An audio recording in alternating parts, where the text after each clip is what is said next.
महादेव का एक स्वरूप उग्र जो कि महाकाल है, महाकालेश्वर यानी कि उज्जैनी यानी कि अवंतिका के महाराज हैं जो महाकाल, जो कि काल और मृत्यु दोनों ही काल शब्द के अर्थ हैं। तो उसके अधिष्ठाता देवता जो हैं वो हैं हमारे महाकाल, यानी कि मृत्यु और काल से परे है महाकाल। आज मैं ये सब बातें ना बता के, उसकी कहानियाँ ना बता के कुछ और ही बताना चाहती हूँ, इसलिए मैंने वीडियो में वॉइस ओवर करने का सोचा। तो मेरे माइंड में हमेशा एक डाउट आता था भैरव को लेकर और रुद्रों को लेकर के। ऐसे तो ये दोनों ही भगवान शिव के अंश हैं और भगवान महाकाल जो है वो सुप्रीम है गॉड, यानी कि वो भगवान है। लेकिन काल भैरव से ज़्यादा कोई और एंटिटी हमारे महाकाल भगवान के ज़्यादा करीब नहीं आती है, यानी कि वो काल भैरव का भी एक मैनिफेस्टेशन है जो अपने आप में काल को नियंत्रित करने वाले हैं। तो इसलिए एक काल भैरव आपने ज़रूर सुना होगा।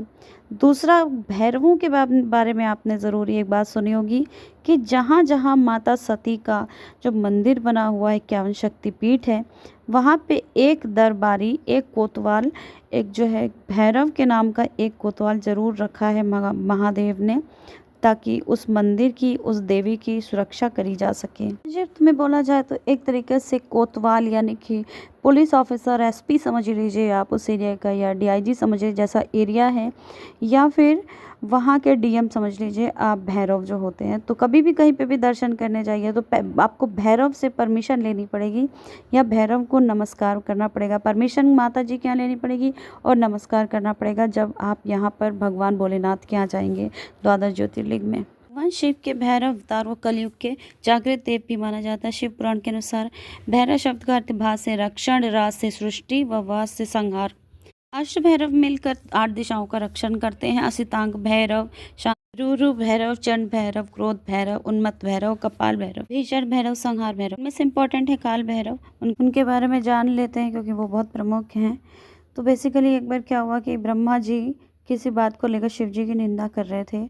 इसके बारे में 2 वर्जन्स हैं, लेकिन वो कभी और डिस्कस करेंगे। तो जब जो सर वो निंदा कर रहा था वो ब्रह्मा जी का 5वां सर था और वह सेंटर में था, और जिस मुंह से निंदा कर रहे थे उसी से ही जो भगवान की जो भ्रुकुटी थी, शिव जी की भ्रुकुटियों यानी कि आईब्रोज के बीच में से एक बड़ा ही भयंकर, एक पुरुष जैसा एक व्यक्ति जो है प्रकट हुआ, जिसको काल भैरव कहते हैं। और उन्होंने जो है सीधे उनका जो ब्रह्मा जी का तो 5वां सिर था बीच में, उसको जो है काट दिया अपने नाखूनों से टच करने के बस जस्ट साथ में ही। और इसी वजह से, क्योंकि ब्रह्म हत्या हो गई थी उनके हाथ से, इसलिए वो जो उनका जो सर था, सर की खोपड़ी जो बची थी, स्कल जो बचा हुआ था, वो स्कल उनके हाथ में ही चिपका रह गया, क्योंकि उन्होंने ब्रह्म हत्या करी थी तो ये होना था ऐसा कुछ उनके साथ। तो फिर वो उसको ही लेकर अपना प्रायश्चित करते हुए धरती पे जो भटके जा रहे थे और भीख मांगते थे। और इसी वजह से आपको याद हो तो दक्ष जो था, जो प्रजापति दक्ष, हमेशा कहता था शिव जी को कपालिक, कपालिक मतलब कि वो कपाल को लेके भिक्षा मांगते रहते थे। और जब वो काशी विश्वनाथ पहुँचे तब वो सर जो है डिटैच होकर गिर गया। इसका मतलब उनका जो है प्रायश्चित कंप्लीट हो गया था। और वो वहीं काशी विश्वनाथ के जो भगवान जी हैं, हमारे जो ज्योतिर्लिंग है, उनकी जो है सुरक्षा के कोतवाल बन गए थे वहाँ पर काल भैरव। ये काल भैरव की स्टोरी है। 33 कोटि देवी देवताओं में जो गिना जाता है वो जो रुद्र हैं 11, वो अलग हैं। वो सेलेस्टियल और वैदिक टाइप की मतलब एनर्जीज़ हैं अपने आप में। वो ज़्यादा स्ट्रॉन्ग हैं और सात्विक हैं और वैदिक हैं। तो उनका जो जन्म है काफ़ी पहले ही हुआ था। हालांकि टाइम टाइम पर अपने आप को भगवान शिव जो है अलग अलग रूप में प्रकट करते आए हैं, और ये सब उन्हीं के ही रूप हैं अलग अलग फॉर्म में। कभी आपने देखा होगा वीरभद्र का भी नाम सुना होगा, जो प्रथम गण हैं।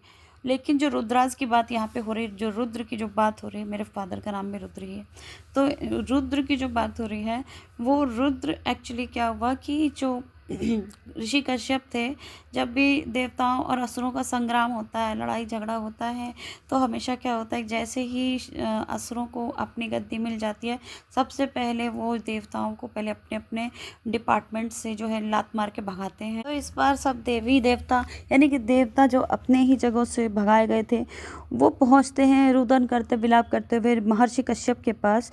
और महर्षि कश्यप जो है फिर शिव जी की बहुत तगड़ी तपस्या करते हैं, और तपस्या करने के बाद जब शिव जी प्रकट होते हैं तो वरदान ये देते हैं कि हाँ, मैं जो है आपका ही पुत्र बन के पैदा होऊंगा 11 रुद्रों में, यानी कि 11 प्रकार के रुद्रों के रूप में मैं पैदा होऊंगा और जो है इन सब का जो टेंशन चल रहा है उसको जो है कन्फ्लिक्ट को ठीक ठाक करवा दूंगा।